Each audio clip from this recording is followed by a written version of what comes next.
Il s'agit d'un dîner-débat que l'AJS a la tradition d'organiser, pas chaque année, mais assez périodiquement.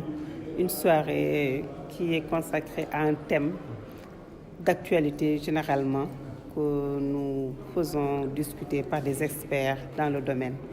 Mais c'est un thème qui a toujours trait aux droits des femmes, à la protection des droits, à la promotion des droits des femmes et des enfants. Et pour cette année, nous avons choisi la participation des femmes en politique au-delà de la représentation. Et comme vous le devinez, c'est un sujet d'actualité puisque c'est dans l'air du temps. Et deuxièmement, ça coïncide avec les 10 ans de la loi sur la parité.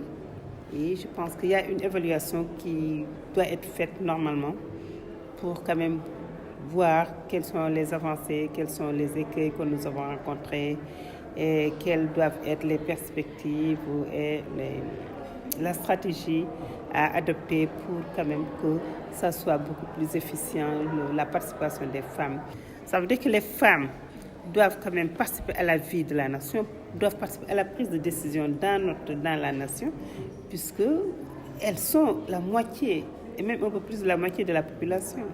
Et donc, comme on a dit, quand les femmes doivent appliquer les lois et les règlements, elles doivent être là quand elles sont discutées, votées, pas seulement pour figurer ou pour faire certaines activités, une représentation qui n'est pas à la hauteur de l'objectif visé, mais elles doivent participer efficacement à la prise de décision, à l'analyse et à la prise de décision. Et influencer de façon notable les décisions qui sont prises, qui les concernent ou qui concernent carrément la nation. Et pour ça, nous pensons que la formation elle est primordiale. Il faut insister sur la formation politique, il faut insister sur la responsabilisation. Les organisations féminines sont par essence des cadres de stimulation du leadership féminin et des vecteurs de transformation qualitative au sein de la société.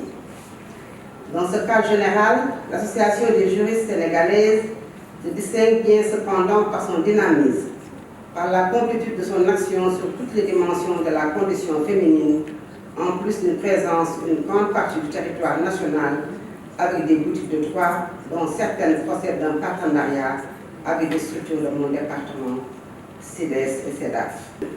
Nous sommes quasiment à 6 mois du renouvellement des mandats des élus territoriaux et à 1 an du renouvellement de l'Assemblée nationale.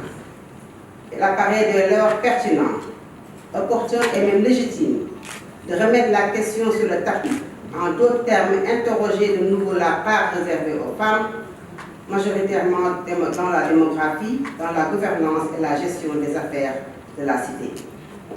En laissant le soin aux experts et personnes ressources dont il me plaît de saluer l'expertise et la bonne réputation, le soin de revenir sur les données, nous devrions pouvoir convenir d'avance que malgré les acquis indéniables, des gaps persistent sur le chemin de l'égalité ou simplement de la parité.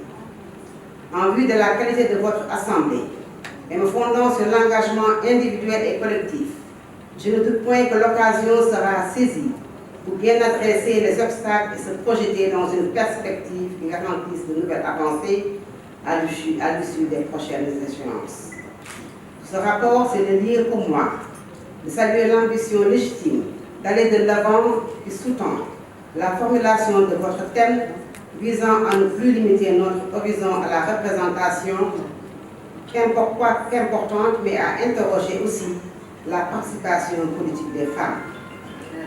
À mon avis, l'état actuel de notre démocratie autorise bien une agrégation de la problématique de la représentation numérique avec celle de la participation transformative, qui signifie la conquête durable de positions d'influence sur une décision majeure pour une masse critique de femmes.